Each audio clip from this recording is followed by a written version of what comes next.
If you run an e-commerce store, you've more than likely had to create listings for your products at some point. Listing your products is one of the most important steps of running a successful online business, because your customers won't be able to buy something that isn't quite yet listed, and because you can determine the pricing, description, and listing photos you use to market those products. All of those factors play a heavy role in making sure your products sell well, which might seem like an obvious statement, but you'd be surprised how much work can go into organizing and listing your catalog. This video will cover some of the ways you can optimize your online listings and make the most of your store. If you're using a storefront or a marketplace channel, there are a few quick and easy best practices to ensure that you're getting the most out of each individual product listing. Put your best and most popular products front and center. It makes sense to put the best on display to reduce the amount of time customers are looking around the site. If you put your keepers at the top, people are going to find them quickly. Try to keep your listings concise. It can be easy to dive into every gory detail of your product, but think of it like an elevator pitch. Only include everything that's necessary, as your description should be easy to understand for a new customer. For a level up here, utilize bullet points to keep things simple and highlight the most important features and benefits of each product. Get the highest quality images you can find or take. Having a high resolution image to represent the product is a relatively easy step you can take to improve the overall performance of your catalog. Bonus points if you have the backdrop for each listing photo consistent across products. Spend time optimizing your keywords.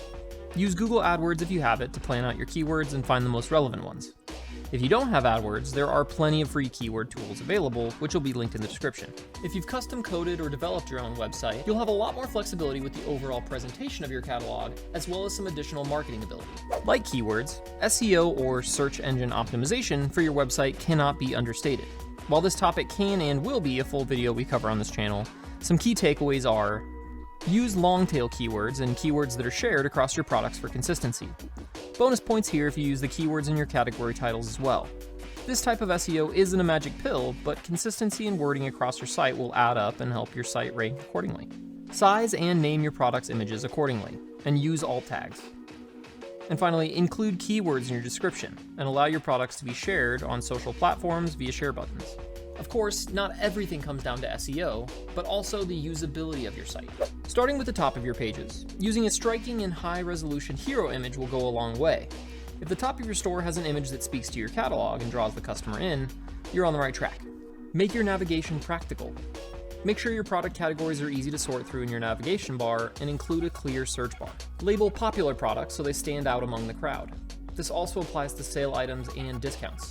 If there's something your customers should know about, make sure it's easy to see in the product listing. Make adding to cart and checking out as easy as possible. Buy now buttons in both the individual product and on the listing page can make a huge difference in conversion rates.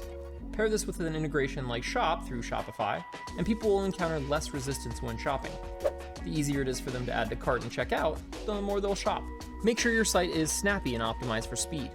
Making sure your site is optimized for both desktop and mobile users ensures they don't get frustrated by long loading times and abandon their cart. Nothing's worse than having a customer ready to buy and then leave because they can't get to the checkout. Check the links in the description for more on what was covered in this video, and don't forget to like and subscribe for all things e-commerce.